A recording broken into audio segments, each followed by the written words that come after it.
Ghana's government has repatriated the first group of its nationals living in South Africa. It follows a wave of protests against undocumented immigration. The group says it no longer felt safe in the country. Some of them say they left because of repeated harassment. Anti-immigration groups have staged demonstrations in several South African cities, calling for stricter enforcement of immigration policy. Al Jazeera's Harun Mutasa has met some of the affected immigrant families in Durban. See that woman there? She's come with her blankets and she's planning to spend another night here on the street in Durban, South Africa. This is the scenario playing out right now. You have one African country, Ghana, telling another African country, South Africa, that our citizens do not feel safe here. So we're chartering a plane and flying them out of the country for their safety. The South African government is trying to manage the situation. They're saying that they are trying to deal with issues of undocumented foreigners, and they condemn violence against foreigners and foreign-owned businesses. They also stress that most South Africans are welcoming. Only a few are anti-foreigners. But this is the scenario in this part of Durban. Foreigners who say they've been chased out of their homes by some South Africans who are telling them to leave. They're saying that you don't belong here, this is not your country, go back home. I'm not illegal, I'm legal. I have a paper. For 20 years I'm using this paper. So he just punched me. That's how it happened. And in front of the police, in front of everybody. You see how he did. And when he did that, how did that make you feel? I'm hurt. I'm a man. I can fight myself, but the law doesn't allow me. Yes. South Africans are saying people like you should go back home. What is your response? Now, they're talking lies. They say they want illegal. People who are illegal.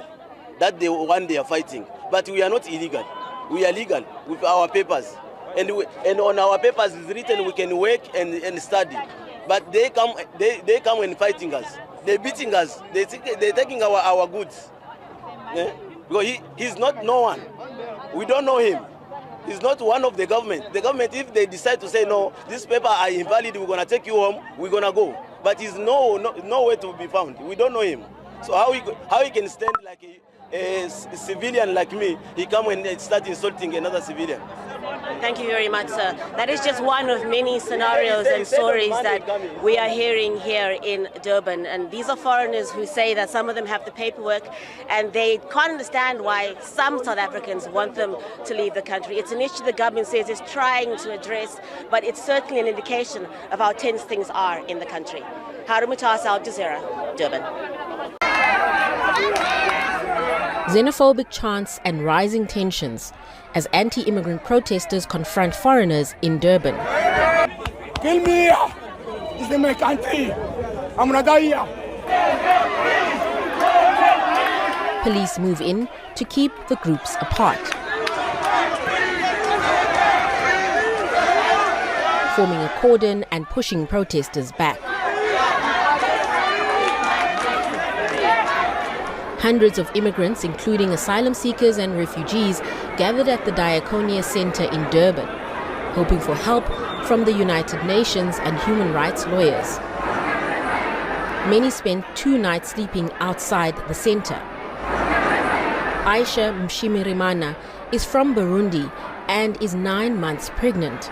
She tells me how she got death threats while working at a local market. Then another one, he was come and take that avocado, he throw away. He said, if I see you here, I'm going to kill you.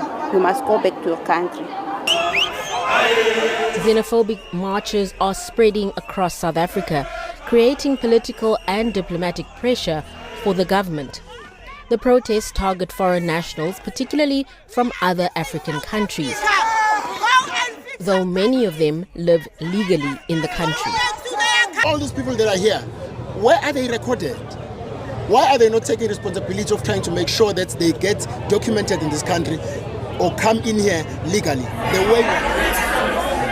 Home Affairs later confirmed that 455 foreigners at the center had valid documents. Only 2 did not.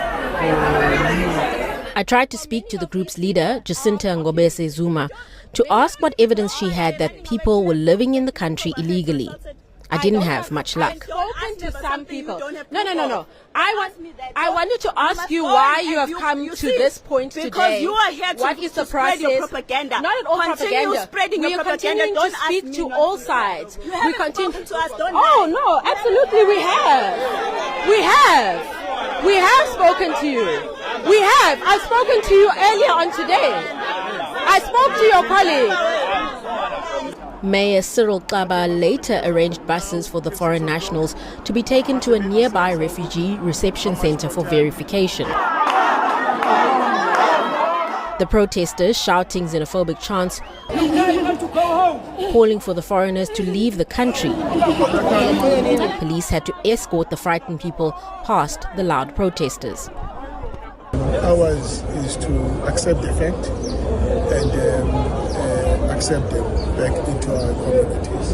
So they must go back and get reintegrated in our communities. We must accept them as people who are in the country lawfully. Local authorities plan to set up a repatriation center to help foreign nationals return home.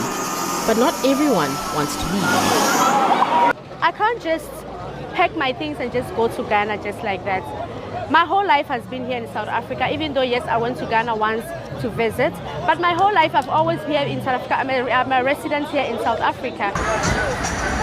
As authorities weigh repatriation plans, many migrants say their future is still uncertain, caught between safety concerns and lives built in South Africa.